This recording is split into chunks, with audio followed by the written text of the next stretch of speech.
Hello and welcome everyone, it's your host with the most East Coast Los here, and today I'm doing a speed build video. I really like making levels, in fact that's what I do for my work, and today I'm going to be working in the Distance level editor. Distance is an arcade survival racing game that tasks the player with driving through these really cool sort of futuristic neon cities, and you're racing through each level and trying to get the best times, but also trying to survive the distance, as the marketing material so puts it.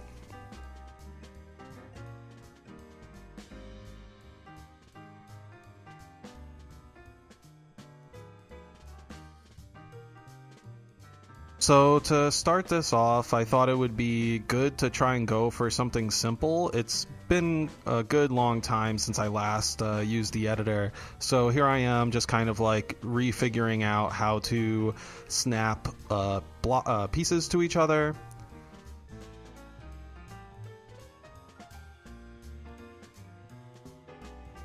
And just figuring out like what type of piece I want. I was thinking like, oh, maybe I could go up and into a tunnel and do some fun kind of like loop-de-loop stuff with tunnels. But instead I decided to kind of keep it simple, go with roads, but try to bend that to however much I feel. And the whole goal kind of just going in was to get a little more comfortable with the controls, get familiarized with what the functionality was, and just make a nice calm level, you know, for if somebody never played the game and wanted a nice little stroll, like you could give them this level, tell them, hey, try out the game, like see if you like how it feels, and they could just run through it, not really have to deal with a ton of hazards, and kind of get a basic feel for the standard controls.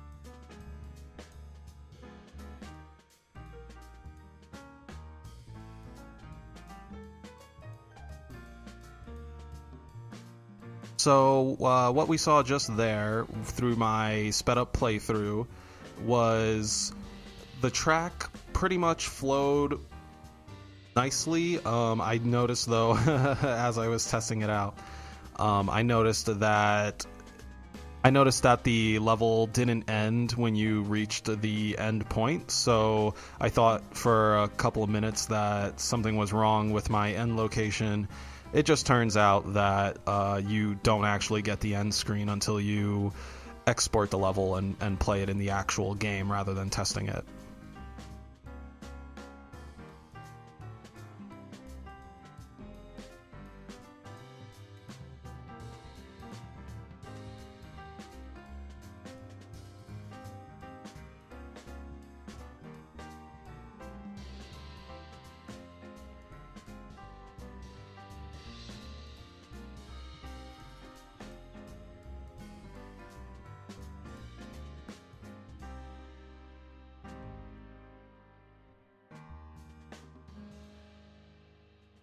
And in order to actually save the level, we just created a start zone. I scoot the car a little bit back so it sort of lines up more with where I'm going to be starting as a player.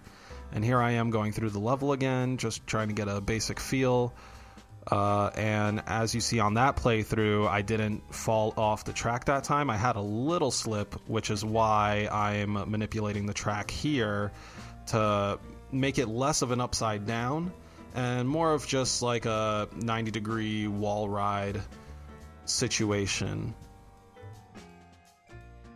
Wall rides tend to be easier for new players to adapt to, as opposed to riding upside down. If you introduce somebody to the game and tell them to play a level that requires them to ride upside down, and they happen to hit a button, let's say the jump button, they hit a button, they jump, they fall off the level, they don't know how to recover because they're a new player. So with making an early stage level, I wanted to reduce the need for certain skills, which is a little hard to do. When you're making a level, you kind of want to just like go all out and make something that like you and only you can accomplish through the mastery of gameplay. But ultimately, you want your experience to be enjoyed by as many people as, well, I guess as many people as you wish. It's up to the, I guess ultimately it's up to the content creator or whoever is paying the check to make the content. But for this one, I wanted to like keep it easy. Here I'm throwing in some lasers, just static obstacles, so the player can see them coming from a decent distance away and easily make adjustments in order to avoid. Whereas using moving saw blades would be way more difficult for an early player to get past.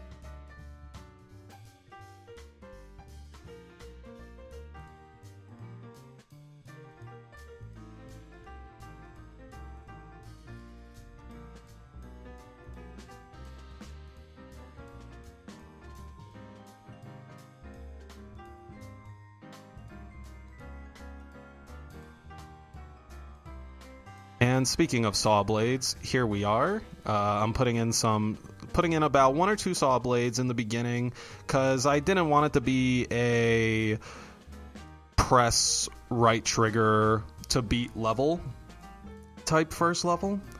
I know I have the bends and the twists, which kind of ask for player input on the thumbstick, but I wanted to give a little hint of danger, at least at the beginning, let players know, you hop on the track, get ready to get cut.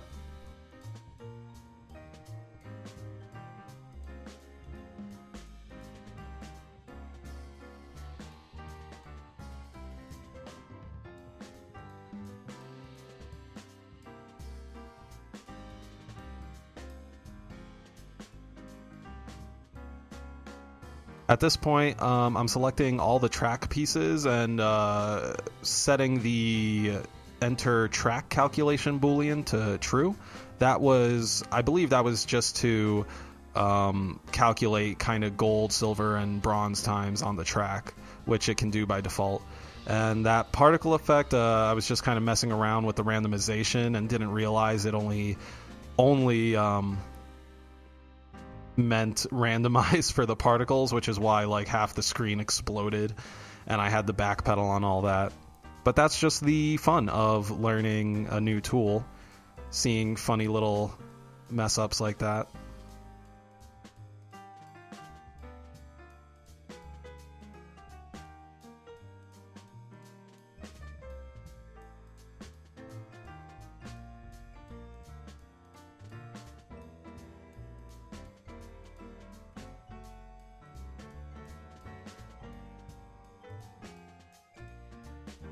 So there I played through. I was able to avoid the blades, but for some reason I wasn't able to see them until getting way too close, and I didn't like that too much. I wanted to be able to telegraph the saw blades way earlier than what just happened, which is kind of like last second they would show up.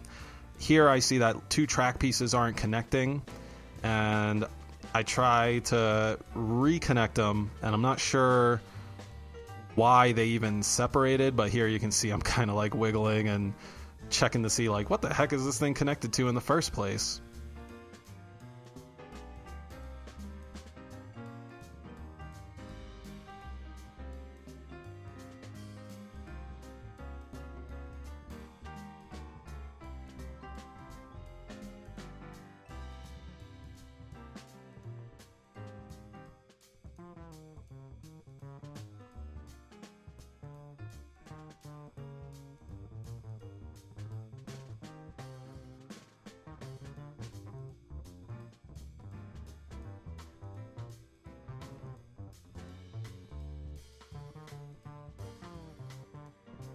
So after tinkering around with that piece of track for so much and honestly not being able to figure out how to reconnect them, I decided to make lemons out of lemonade and create a final obstacle, or rather an obstacle on the final stretch.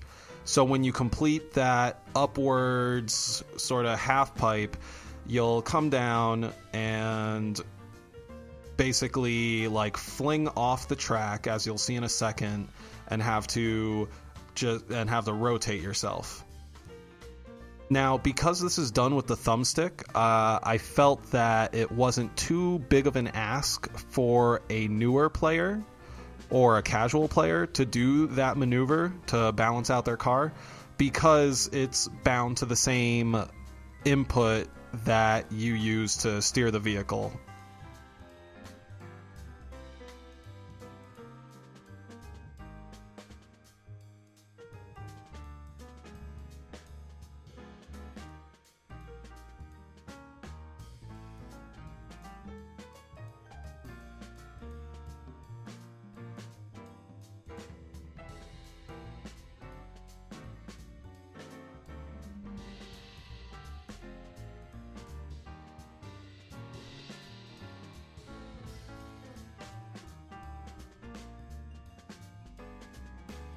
And at this point, I'm now kind of just taking a look at the surrounding area. I'm feeling a bit better about my track.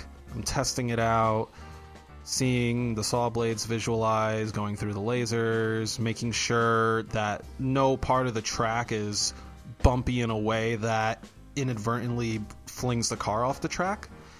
And because I was having issues with visualizing the saws, I decided to add some spotlights to it.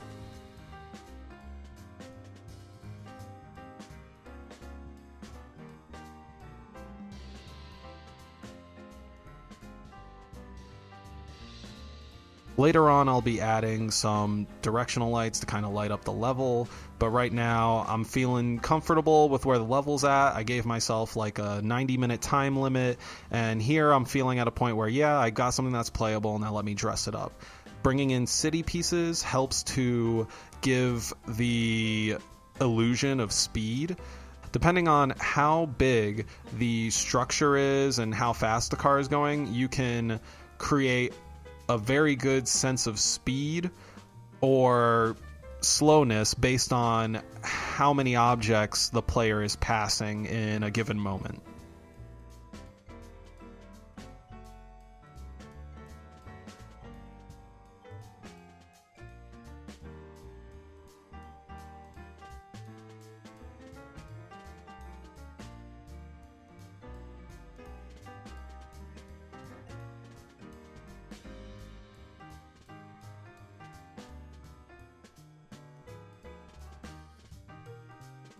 The big floating hexagon that you drive through on the track, I sort of like that as a halfway identifier for players going through. It sort of feels like you're going through a port, basically, like a portal to wherever the rest of the level is.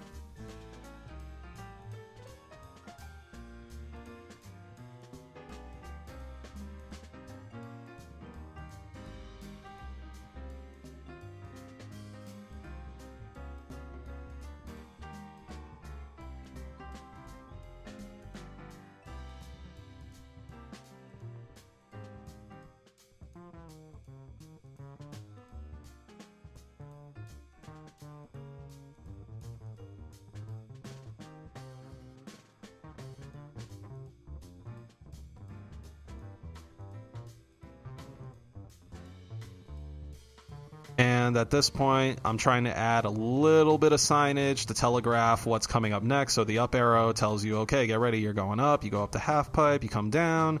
Ooh, look at this, I'm passing a bunch of buildings, and then the level ends.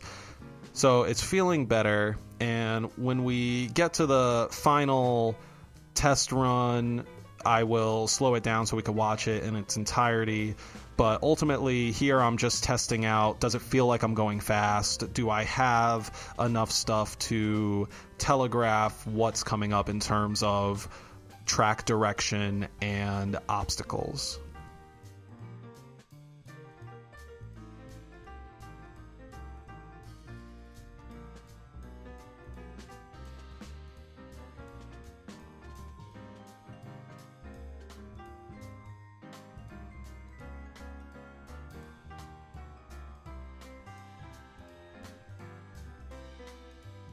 And now that I've got my cityscape in place, and I like where most of the objects are, despite that the big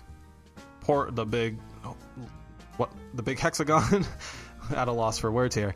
I don't know why the big hexagon suddenly like went to a different spot, but I was able to just put it back there, and now we're adding some lights to give the level some general lighting. Usually you would want to do this with a directional light to give like the whole level a base layer of light, which I do have in this level, but I'm kind of still learning how they do their directional lights in this game.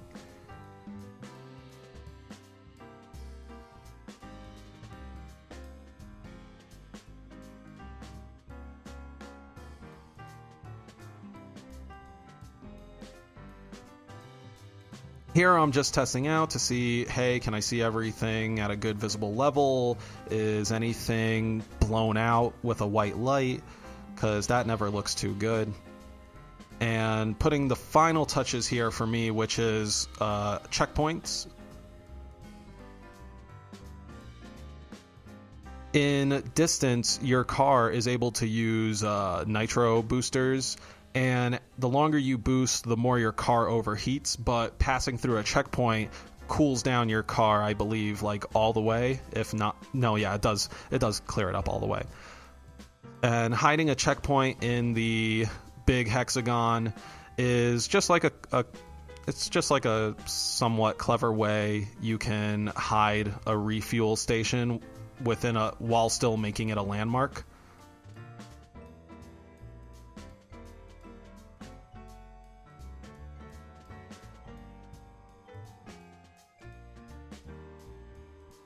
Now at this stage, most of my level is put together, and I'm just running a last test run or two to see if it feels right in the editor before I jump over to the actual main game to run it officially. So at this point, our level's complete. We're able to go into the menu, hit into arcade mode, and actually play the level with challenge times included. So here we get the start animation. We enter the level, we see the large building on the right creates kind of like a slower motion, whereas my smaller buildings on the left I'm able to pass quicker, so maybe in the future using those smaller but taller buildings will be a better use in order to get better speed value. Riding through the vertical segment, we see that I'm hitting checkpoints consistently enough that it allows me to just hold boost through the level, which is something I like to do, but it may not be exactly for everyone. But in the case of this level, I feel since it was so casual and sort of easygoing, it would be okay to go with that. And that was my level. Thank you so much for watching my video. I hope you had a really good time watching it. I had a really good time building the level and documenting my reasoning for everything I did throughout. If you'd like to see me make more videos like this, please leave a like and a comment down below. Make sure to hit that subscribe button to see what new videos I come out with. And until then, I hope you have a really good day.